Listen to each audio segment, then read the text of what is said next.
Students, welcome to my YouTube channel Zinda science. Students, आज हम सीखने जा रहे हैं अपने न्यू चैप्टर बायोटेक्नोलॉजीज के बारे में। वीडियो शुरू करने से पहले स्टूडेंट्स, अगर आपने मेरे चैनल को सब्सक्राइब नहीं किया तो काइंडली सब्सक्राइब कर लें। और स्टूडेंट्स, वीडियो शुरू करने से पहले अगर आपने मेरे चैनल को सब्सक्राइब नहीं किया तो काइंडली सब्सक्राइब कर लें। और मेरी वीडियो आपको अच्छी लगती है तो जरूर लाइक करें। चलिए स्टूडेंट्स, अपनी वीडियो को स्टार्ट करते हैं। स्टूडेंट्स, पहले नंबर पर हम करेंगे ऑक्सीडेशन रिडक्शन रिडॉक्स। ठीक है, ये क्या होता है? Reactions are the fundamental to the metabolism of organism. ये अपनी ऑर्गेनिज्म की मेटाबॉलिज्म के लिए क्या होता है? फंडामेंटल होते हैं। इन दिस रिएक्शंस में इलेक्ट्रॉन ट्रांसफर बिटवीन मॉलिक्यूल्स, यानी इलेक्ट्रॉन मॉलिक्यूल्स के दरमियान क्या होते हैं? ट्रांसफर होते हैं। इलेक्ट्रॉन जो है वो मॉलिक्यूल के दरमियान ट्रांसफर होते हैं। Molecule loses electron and in reduction, यानी जो मॉलिक्यूल है वो इलेक्ट्रॉन में यूज होती है और प्रोसेस में रिडक्शन होती है। इट गेन्स इलेक्ट्रॉन, ये गेन्स करती है इलेक्ट्रॉन को, गेन्स मीन हासिल करना। This electron flow is essential for generating energy in the form of ATP, यानी ये इलेक्ट्रॉन का फ्लो होना एसेंशियल होता है किसके लिए? एनर्जी को एटीपी की फॉर्म में जनरेट करने के लिए। ठीक है, during process like cellular respiration, यानी प्रोसेस के दौरान, अमल के दौरान, जैसा कि cellular respiration and photosynthesis, bioenergetics is the study of energy transformation in the living organism. Bioenergy क्या है? बायोएनर्जेटिक ऑर्गेनिज्म में, लिविंग ऑर्गेनिज्म में, जिंदा जानदार में एनर्जी की ट्रांसफॉर्मेशन है, जिसे हम कहते हैं बायोएनर्जेटिक्स। ये डेफिनेशन हो गई हमारे पास बायोएनर्जेटिक्स की। ठीक है, ऑक्सीडेशन प्रोसेस क्या होता है? ऑक्सीडेशन वो प्रोसेस होता है जिसमें oxygen is used, a process in which oxygen is used is called oxidation. ठीक है, अब पढ़ते हैं अपना टॉपिक। चलिए स्टूडेंट्स, अपने टॉपिक को रिवाइज, यानी जो हमारे पास ये पैराग्राफ हमने पढ़ा, इसमें एक ही डेफिनेशन है, वो है बायोएनर्जेटिक्स। बायोएनर्जेटिक में एनर्जी ट्रांसफर होती है लिविंग ऑर्गेनिज्म के दरमियान। जिस तरह घास को कौन खाती है? टिड्डी खाती है। टिड्डी को कौन खाता है? मेढक खाता है। मेढक को और छिपकली को कौन खाता है? सांप खाता है। और सांप को कौन खाता है? अकाक खाता है। ये है हमारे पास एनर्जी ट्रांसफॉर्मेशन लिविंग ऑर्गेनिजम्स में। ये हमारे पास एक डेफिनेशन हो गई इस पैराग्राफ में। नेक्स्ट अपना टॉपिक पढ़ते हैं, यानी ATP, the cell energy currency, जो सेल एनर्जी करेंसी होती है। ठीक है, चलिए, cell use a special energy currency for the reaction, यानी सेल अपने रिएक्शन के लिए एक खास एनर्जी करेंसी को इस्तेमाल करता है। ठीक है, this currency is a nucleotide called adenosine triphosphate. ठीक है, ये न्यूक्लियोटाइड होती है जिसे हम एडिनोसाइन ट्राइफॉस्फेट कहते हैं, यानी एटीपी। अब मैं आपको बताती हूँ मुहफ़्फ़फ़ लफ्ज़, यानी एडिनाइन, ए से, ये हमारे पास ए हो गया, एडिनाइन, ट्राइफॉस, एडिनोसाइन क्या होगा? ए, और ट्राइफॉस क्या होगा? टी हो गया, और ट्राइफॉस्फेट क्या हो गया? हमारे पास पी हो गया। ठीक है, अब मैं जरा लिखकर बता देती हूँ आपको। ये हमारे पास हो गया एडिनोसाइन और ट्राइफॉस्फेट। इसका मुहफ़्फ़फ़ लफ्ज़ क्या है? हम इधर कैपिटल लिखेंगे, ट्राइफोस। ठीक है, ट्राइफोस को हम टी कैपिटल लिखेंगे और फेट को पी कैपिटल लिखेंगे, तो ये हमारे पास इसका मुहफ़्फ़फ़ लफ्ज़ हो गया एडिनोसाइन ट्राइफॉस्फेट। ठीक है, यानी इसका मुहफ़्फ़फ़ लफ्ज़ कंप्लीट बने तो क्या बनता है? एटीपी बनता है। ये शार्ट क्वेश्चन में भी आ सकता है, या एमसीक्यूज में स्पेशली इस तरह के छोटे छोटे जो कोई बात ले सकती है, वो बहुत जो इम्पोर्टेंट हो। ये इम्पोर्टेंट है कि इसका मुहफ़्फ़फ़ लफ्ज़ क्या है, तो ये इसका मुहफ़्फ़फ़ लफ्ज़ है। तो ये इसको याद रखना है। इस तरह की जो छोटी छोटी चीज़ें होती है पैराग्राफ में, उनको याद रखना है, ताकि कि आपके एमसीक्यूज में भी आ सकती हैं। ठीक है, व्हेन सेल स्टोर एनर्जी, जब सेल को स्टोर एनर्जी करनी होती है, जब सेल को एनर्जी को जहीरा करना होता है, स्टोर में जहीरा करना होता है, दे मेक एटीपी, वो एटीपी बनाती हैं। व्हेन सेल्स नीड एनर्जी, जब सेल्स को जरूरत होती है एनर्जी की, दे ब्रेक एटीपी, वो एटीपी को तोड़ देती हैं। एटीपी मॉलिक्यूल हैज 3 सब यूनिट्स, जो एटीपी मॉलिक्यूल होता है, एडिनोसाइन ट्राइफॉस्फेट मॉलिक्यूल होता है, उसकी 3 सब यूनिट्स होती हैं। एडिनाइन होता है, राइबोस होता है, और फॉस्फोफेट होता है। अब एडिनाइन क्या होता है? एडिनाइन होता है सेकेंड बेस होती है, ठीक है। राइबोज क्या होता है, 5 कार्बन शुगर होती है और फास्फोड ग्रुप 3 फास्फोड ग्रुप पर मुश्तमिल होता है। ये इसकी जनरल स्ट्रक्चर है। वो तो हमारे पास स्ट्रक्चर हमने लिखी थी, ये हमारे इस पर स्ट्रक्चर ड्रा हुई है, ठीक है। एक हमारे पास एडिनाइन है और दूसरा हमारे पास राइबोज है, जो कि शुगर कार्बन की 3 शुगर कार्बन पर मुश्तमिल होती है, सॉरी 5 शुगर कार्बन पर मुश्तमिल। ये हमारे पास 3 फास्फोड ग्रुप्स है और इन 3 फास्फोड्स के ग्रुप्स के दरमियान कोवेलेंट बॉन्ड है। कोवेलेंट बॉन्ड है, ऑफ कोर्स इसमें कोवेलेंट बॉन्ड है, लेकिन कोवेलेंट बॉन्ड बहुत ही मजबूत है। यानी हमारे पास 3 फास्फेट है, ये 1 phosphate, second phosphate and is third phosphate. इसके दरमियान ये नहीं है कि ये कोवेलेंट बॉन्ड है ये कोवेलेंट बॉन्ड, बट ये कोवेलेंट जो बॉन्ड है ना, ये बहुत हाई एनर्जी बॉन्ड है। देखिए कोवेलेंट बॉन्ड है, आपने केमिस्ट्री में पढ़ा होगा, यही क्लास 9th क्लास की केमिस्ट्री चैप्टर 3 में आयोनिक बॉन्ड, कोवेलेंट बॉन्ड, यानी 3 बॉन्ड्स की एग्जाम थी, आयोनिक बॉन्ड और covalent bond, coordinate covalent bond. जो क्या था, कोवेलेंट बॉन्ड था, उसकी 3 एग्जाम में थी। एक कौन सी एग्जाम थी हमारे पास, एक एग्जाम थी उसमें सिंगल कोवेलेंट बॉन्ड, सेकंड थी डबल कोवेलेंट बॉन्ड, जो थर्ड वाली एग्जाम थी वो ट्रिपल कोवेलेंट बॉन्ड थी। जो सिंगल कोवेलेंट बॉन्ड थी वो सिंगल निशान से रिप्रेजेंट होती थी और जो डबल कोवेलेंट बॉन्ड थी वो डबल से, और जो ट्रिपल कोवेलेंट बॉन्ड थी वो ट्रिपल से। आप समझ लेंगे हमारे पास इसमें सिंगल कोवेलेंट बॉन्ड है, लेकिन सिंगल कोवेलेंट बॉन्ड बहुत ही स्ट्रॉन्ग है। ये नहीं है, ये तो रिप्रेजेंट हो रहे हैं कि स्ट्रॉन्ग बॉन्ड नहीं है इतनी, ये ऐसी, इसीलिए इनको इनकी हेडिंग को क्या करके इनकी जो लाइन है उसको बोल्ड करके लिखा हुआ है, आपको पता चले कि ये क्या है। ये बहुत ही इसके दरमियान strong energy, high energy bond है। तो ये इसकी स्ट्रक्चर आ गई, लिखते हैं स्ट्रक्चर इसकी, ऐसे लिखेंगे और इस तरह कर लेंगे, इस तरह से, इस तरह। ये राइबोस होगी हमारे पास, राइबोस, और ये हमारे पास हो गई एडिनाइन, ठीक है। ये ऐसे वगैरह वगैरह एडिनाइन है, ठीक है। ये इसकी मेन स्ट्रक्चर है। हमने ये देखिए, वैसे ही राइट साइड में ये है, लेफ्ट साइड ये, मिड में राइबोस होगा, जो राइट साइड होगी उधर एडिनाइन होगा, और लेफ्ट साइड पे क्या होगा, फास्फोड ग्रुप होगा। फास्फोड ग्रुप कितने होंगे, 3 होगी, और उनके दरमियान बॉन्ड होगा, कौन सा बॉन्ड, कोवेलेंट बॉन्ड, और स्ट्रॉन्ग हाई एनर्जी बॉन्ड होगा। और राइबोस 5 कार्बन शुगर और एडिनाइन क्या है, एक नाइट्रोजनस बेस है।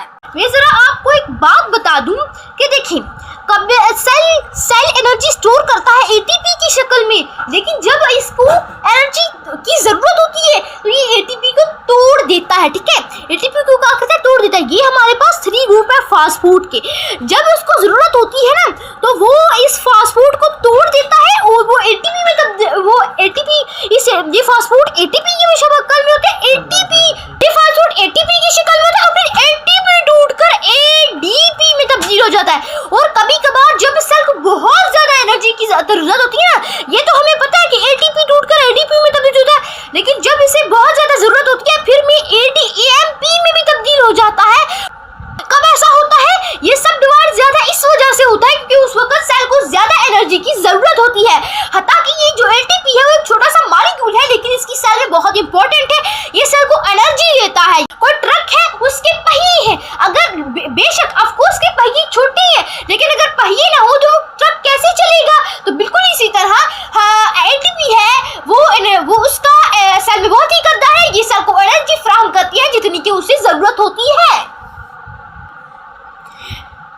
तो स्टूडेंट्स, ये मेरे थोड़े से अल्फाज बचाने के लिए शार्ट करके इनको लिख दिया, जैसा कि इसका मतलब है एडिनोसाइन ट्रांसफॉस्फेट, तो इसका मतलब है, इसका क्या मतलब है, सॉरी ये इधर एम आ रहा था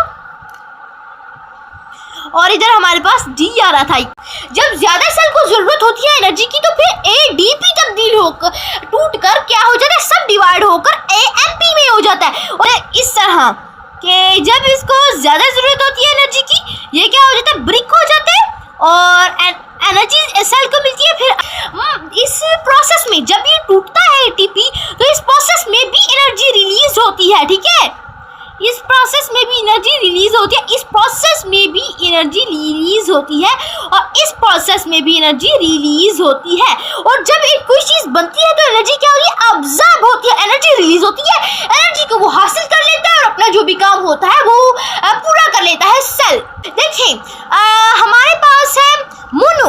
मोनो का क्या मतलब होता है, मोनो का हमारे पास मतलब होता है वन। ठीक है, हम पहले चैप्टर 6 में पढ़ चुके हैं डाइसेक्राइड, मोनोसेक्राइड और पॉलीसेक्राइड। अब हमारे पास डाई का क्या मतलब है, टू, डाई मीन टू। ठीक है, और हमारे पास टी का क्या मतलब होता है, और हमारे पास ट्राई का क्या मतलब हुआ, थ्री। ठीक है, यानी मतलब ये कि देखिए एडिनोसाइन, ए का क्या मतलब होता है एडिनोसाइन, एम का क्या मतलब होता है, एम का मतलब होता है वन, पी का मतलब होता है, यानी एडिनाइन की जो फास्फोड की पहला जो ग्रुप है ना, देखिए इसके फास्फोड के 3 ग्रुप होते हैं। क्या होते हैं 3 ग्रुप, ये वन हो गया,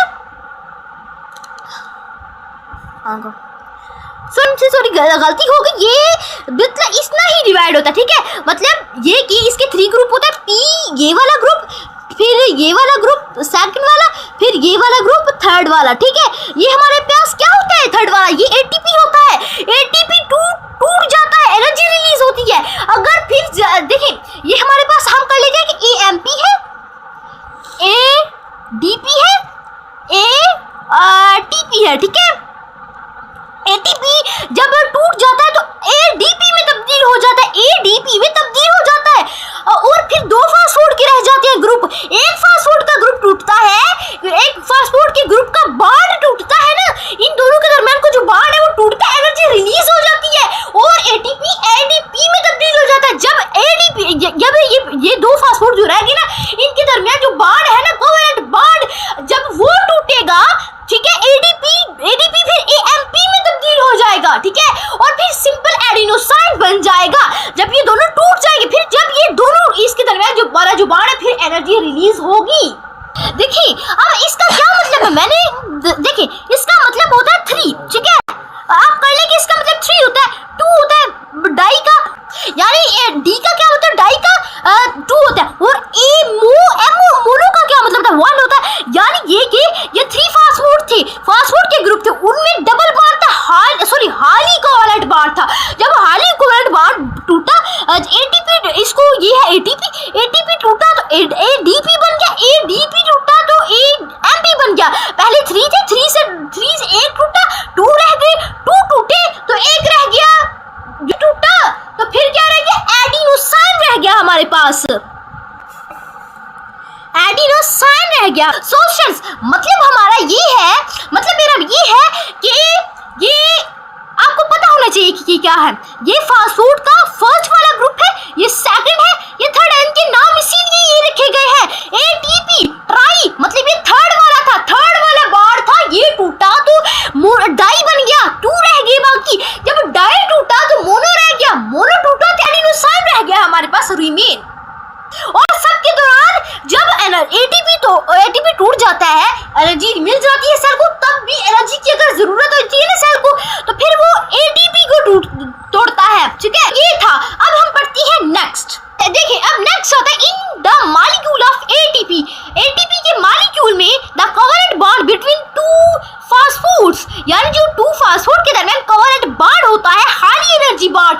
ये हाई एनर्जी बॉन्ड होता है, यानी मैंने आपको पहले भी बताया था कि हाई एनर्जी बॉन्ड होता है, जो 2 फास्फोड के दरमियान कोवेलेंट बॉन्ड होता है। When one of this bond is broken, जब इनमें से एक बॉन्ड टूट जाता है, inorganic phosphate PI separated energy is release. जो इनऑर्गेनिक बॉन्ड होता है, ठीक है, इनऑर्गेनिक फास्फोड होता है, वो सेपरेट हो जाता है और एनर्जी रिलीज हो जाती है।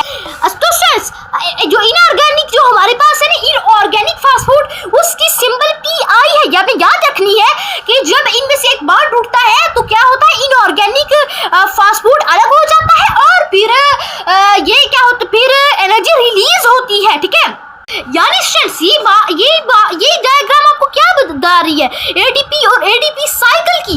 यानी जाएगी, देखिए एटीपी है, यहाँ ये जो पीआई है वो क्या है, इनऑर्गेनिक फास्फोड है हमारे पास। जब एटीपी से ब्रेक डाउन हो गया, टूट गया एटीपी से एडीपी तक, ठीक है, तो क्या हुआ, जो इनऑर्गेनिक फास्फोड था वो रिलीज हो गया।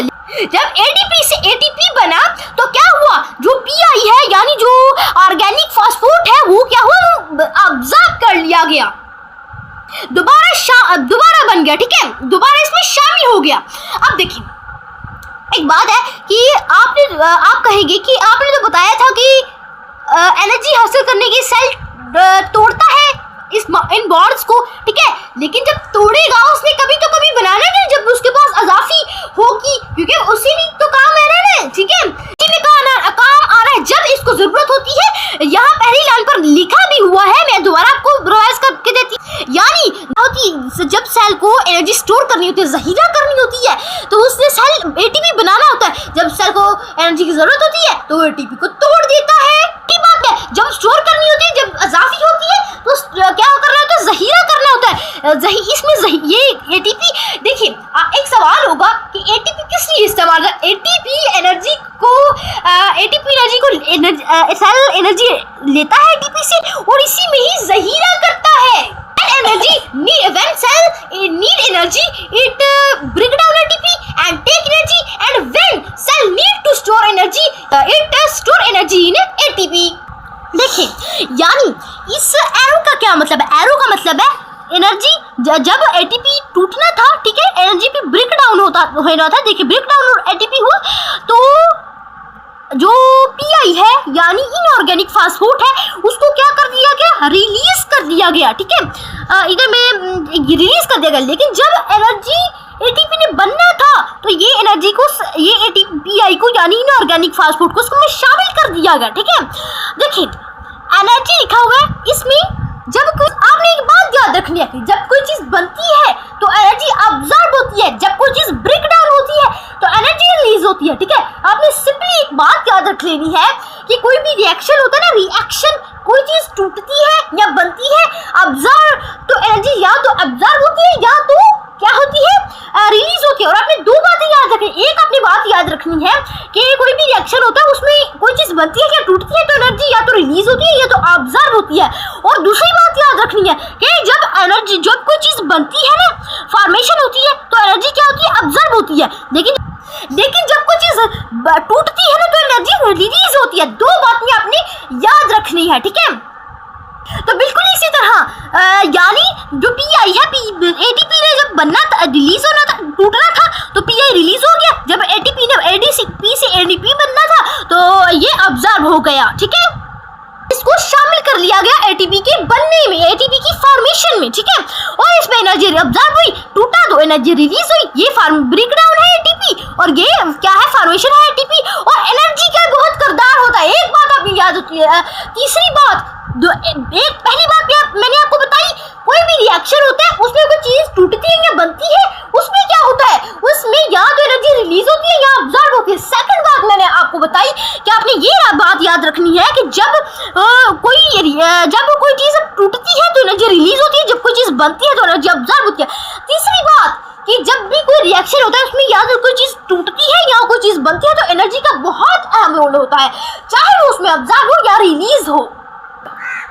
चलिए अब नेक्स्ट पढ़ते हैं, the breaking of one phosphate bond release about 7.3 kcal यानी calories per mole of ATP. यानी जब एक फास्फोड का बॉन्ड टूटता है ना, एक फास्फोड का हाई एनर्जी बॉन्ड टूटता है ना, तो 7.3 kcal यानी 7300 कैलोरीज पर मोल एटीपी क्या होता है, की एनर्जी रिलीज होती है, ठीक है। और इसकी फार्मूला क्या है, ATP plus H2 to make ATP plus PI plus energy 7.3 calories per mole. यानी मतलब इस इक्वेशन का ये है कि जब एटीपी टूटा ना, एटीपी क्या होता है, H2O होता है, इसका मतलब होता है फॉर्मेशन, फॉर्म बनना, इस एरो का मतलब होता है, ठीक है। यानी एटीपी जब टूटा तो क्या हुआ, तो मैंने आपको बताया कि जब एटीपी टूटा, एडीपी बना तो पीआई क्या हुआ, यानी जो इनऑर्गेनिक फास्फोड था वो रिलीज हो गया। एनर्जी कितनी रिलीज हुई, 7300 किलो कैलोरीज पर मोल, ठीक है, इसका मतलब होता है पर मोल। बताया गया ये लाइन के मुताबिक ही इक्वेशन लिखी गई है, यानी एटीपी जब टूटा एडीपी बना और जो पीआई है इनऑर्गेनिक फास्फोड है वो रिलीज हो गया। और जब एटीपी टूटा तो एनर्जी 7300 किलो कैलोरीज जो है पर मोल वो रिलीज हुई, ठीक है। और हमें इसे पर मोल पढ़ना, ठीक है। और ये बटे में है, अगर हम इसको इस तरह लिखेंगे तो फिर इधर -1 भी लिखेंगे वैज्ञानिक पर मोल। ये हम इसमें बात कर रहे थे कि एक बार टूटा ना, देखिए फास्ट फूड में 2 बार होते हैं, फास्ट फूड के 3 जो होते हैं हमारे पास ग्रुप्स, उनमें 2 बार होते हैं। एक बार टूटा तो क्या बना, एडीपी बना। अब क्या होता है, इन कॉमन एनर्जी रिएक्शन में ओनली द आउटर पीपी यानी fast food high energy bond break, यानी पहले हमारे पास एंड वाले जो 2 थे वो टूटे, फिर पीपी जो बाकी रिमेनिंग रह गए थे वो जब टूटे तो एनर्जी रिलीज हुई।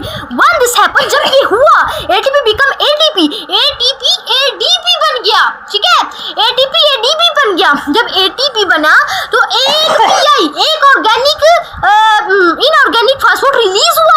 इस केस में जो एटीपी है वो फर्दर डिवाइड हो गया एएमपी में, यानी एडिनोसाइन मोनोफेट में, ठीक है। और फिर एक जो है वो इनऑर्गेनिक फास्ट फूड रिलीज हुआ, यानी इसमें क्या था, इसमें एटीपी टूटकर एडीपी बन गया, इसमें एटीपी टूटकर इस को बहुत ज्यादा एनर्जी की जरूरत थी, एडीपी टूटकर एडीपी में आ गया, एडीपी टूटकर एएमपी में आ गया। यानी क्या हुआ, दो एडीपी था ना, जो ये तो मैंने डी का मैंने लिखा है ना, डी का यानी जो हमारे पास यहाँ लिखा हुआ है डाइफॉस, ठीक है, डाइफॉस लिखा हुआ है वो लिखा है, और इधर डाइफॉस्फेट है ना, इधर इसका मतलब है 2, डाई मीन 2, और जो हमारे पास मोनोफॉस्फेट है ना उसका मतलब होता है 1, ठीक है। यानी जब हमारे पास जो एडिनोसाइन डाइफॉस्फेट पर टूटा तो क्या बना, तो हमारे पास मोनोफॉस्फेट बन गया, ठीक है,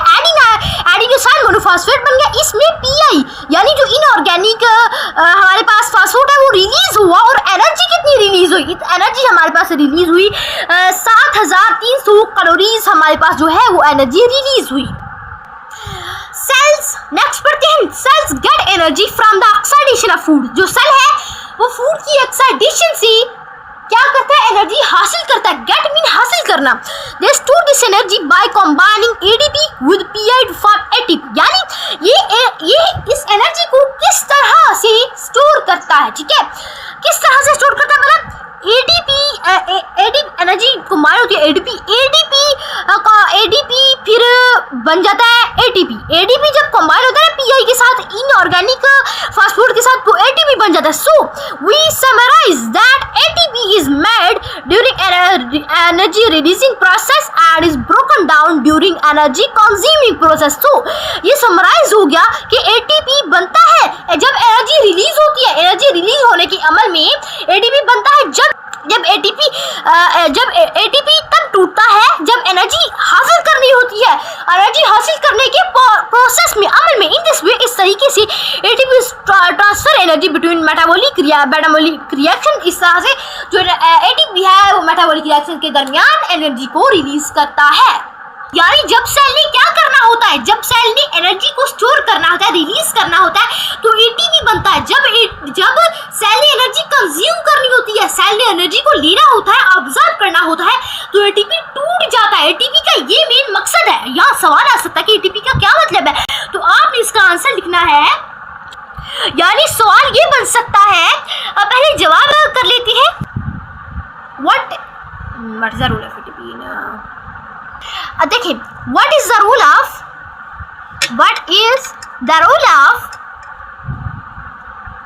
ATP in energy releasing and storing, ठीक है। ये हमारे पास सवाल बन गया और जवाब इधर से लेकर इधर तक हमारे पास हो गए। फ्रेंड्स, अब मैं जरा रिवाइज कर देती हूँ। बायो एनर्जेटिक्स से करना है, यानी ये क्या होता है, बायो एनर्जेटिक्स वो होता है जिसमें एनर्जी लिविंग ऑर्गेनिज्म में एनर्जी को ट्रांसफॉर्म किया जाता है। जिस तरह घास को टिड्डी खाती है, टिड्डी को मेंढक खाता है, मेंढक को सांप खाता है, और सांप को बाज खाता है यानी ईगल खाता है। अब हमने ये पढ़ना है कि कैसी एटीपी टूटकर, जब सेल को बहुत ज्यादा एनर्जी की जरूरत होती है तो एटीपी टूटकर एडीपी, फिर एडीपी टूटकर एएमपी में तब्दील होता है। ये हमने पूरा मैकेनिज्म इस पर पढ़ना है। चलिए मैं जरा इसको भी रिवाइज कर देती हूँ। यानी सेल एक स्पेशल एनर्जी करेंसी को बनाता है अपने रिएक्शंस के लिए, ठीक है। रिएक्शन देखिए, रिएक्शन जब करता है ना सेल रिएक्शन, तो उससे एनर्जी की जरूरत होती है। वो एनर्जी कहाँ से लाता है? वो पहले तो एनर्जी की जब फूड की एक्साइटेशन करता है तो एनर्जी को स्टोर कर देता है एटीपी में, ठीक है, एटीपी बना देता है। और जब उसने रिएक्शन करना होता है, उसे एनर्जी की जरूरत होती है, वो एटीपी को तोड़ देता है, एनर्जी ले लेता है और अपने रिएक्शंस को कंप्लीट करता है। यानी जब सेल एनर्जी को स्टोर करता है, उसे एटीपी बनाना होता है। जब सेल एनर्जी को जरूरत होती है सेल को एनर्जी की, तो वो एटीपी को तोड़ देता है, ठीक है। एटीपी मॉलिक्यूल 3 सब यूनिट पर मुश्तमिल होता है, एडेनाइन, राइबोस और 3 फास्फोड पर। ये देखिए इसकी जनरल स्ट्रक्चर आ गई, ठीक है। अब देखिए जब एटीपी सेल को एनर्जी की जरूरत होती है, वो एटीपी को तोड़ देता है। जब उसे बहुत ज्यादा एनर्जी की जरूरत होती है, क्या होता है ऐसा को एटीपी में तब्दील होता है ना, फिर एटीपी भी एएमपी में तब्दील हो जाए, ठीक है। यानी जब 3 जो फास्फोड के ग्रुप है ना, वो एक टूट जाते हैं फास्फोड का ग्रुप, तो 2 रह जाते हैं फास्फोड के ग्रुप। जब 2 टूट जाते हैं तो एक रह जाता है फास्फोड का ग्रुप, यानी मोनोफास्फेट, ठीक है। जब एक भी टूट जाता है ना फास्फोड का ग्रुप, फिर एडेनाइन रह जाता है, रिमेन, एडेनोसाइन रह जाता है, रिमेन। यानी जो मॉलिक्यूल होता है वैसे एटीपी पे, इसमें हाली कोवलेंट बॉन्ड होता है, ठीक है। हाली कोवलेंट बॉन्ड 2 फास्फोड के दरमियान, ठीक है। एक बॉन्ड जो होता है ना, जब टूटता है तो एक पीआई रिलीज करता है, यानी एक इनऑर्गेनिक क्या रिलीज करता है, फास्फोड रिलीज करता है, और ये सेपरेट हो जाता है और एनर्जी रिलीज हो जाती है, ठीक है। यानी फास्फोड को जब एटीपी टूटता है, फास्फोड को बाहर निकाल दिया जाता है, रिलीज कर दिया जाता है, और जब एटीपी बनता है तो फास्फोड को क्या कर लिया जाता है, गेन कर लिया जाता है, हासिल किया जाता है, ऑब्जर्व किया जाता है। यानी जो एक फास्फोड का बॉन्ड जब ब्रेक होता है तो 7300 कैलोरीज पर मोल एटीपी एनर्जी को रिलीज होती है। यानी एटीपी जब टूटा, एटीपी बना, फिर एक पीआई रिलीज हुआ, यानी एक इनऑर्गेनिक फास्फोड रिलीज हुआ और 7300 कैलोरीज पर मोल एनर्जी भी रिलीज हुई साथ ही, ठीक है। अब देखिए जब सेकंड वाला बॉन्ड टूटा ना फास्फोड के दरमियान, तो क्या हुआ, सेकंड वाला बॉन्ड टूटा तो एडीपी टूटकर एएमपी में तब्दील हुआ, एटीपी टूटकर एएमपी में तब्दील हुआ, तो दोबारा फिर एक पीआई यानी एक फास्फोड का ग्रुप है वो रिलीज हुआ, एक इनऑर्गेनिक फास्फोड रिलीज हुआ, इसमें भी 7300 कैलोरीज पर मोल एनर्जी क्या हुई, रिलीज हुई, ठीक है। तो सेल ऑक्सीडेशन के जरिए से, फूड की ऑक्सीडेशन के जरिए से एनर्जी हासिल करता है। एटीपी तब बनता है जब सेल ने एनर्जी रिलीज करनी होती है, एटीपी तब टूटता है जब सेल को एनर्जी की जरूरत होती है। तो फ्रेंड्स ये था मेन कॉन्सेप्ट हमारा, जो हमने मैकेनिज्म पढ़ा एटीपी का कि सेल कैसे एनर्जी को स्टोर करता है। तो एक हमारा पैराग्राफ छोटा सा रह गया था बिलू, तो वो हम पढ़ते हैं। यानी इन 1941 यानी 1941 में the Nobel prize winner Fritz Lipmann proposed that ATP is the main energy transfer molecule in the cell। यानी जो फ्रिट्ज लैम्पेन था उसने एटीपी को प्रपोज किया कि इस सेल में मेन एक जो मॉलिक्यूल है जो एनर्जी को ट्रांसफर करता है, ठीक है, एनर्जी को ट्रांसफर करता है। इसकी वजह से उसे नोबेल प्राइज बना, उसने नोबेल प्राइज जीता, ठीक है। यानी उसने इस मॉडल को प्रपोज किया। तो स्टूडेंट्स आई होप आपको समझ आ गया होगा। तो स्टूडेंट्स आज था ये हमारा टॉपिक है। तो स्टूडेंट्स अगर आपको मेरी वीडियो अच्छी लगी है तो मेरी वीडियो को जरूर लाइक करें और मेरे चैनल को भी सब्सक्राइब कर दें ताकि मेरी हर आने वाली वीडियो का नोटिफिकेशन आप तक आसानी से पहुंच जाए। तो स्टूडेंट्स आज के लिए इतना ही। अल्लाह हाफिज़, मिलते हैं नेक्स्ट वीडियो में। Thanks for watching and don't forget to subscribe my channel.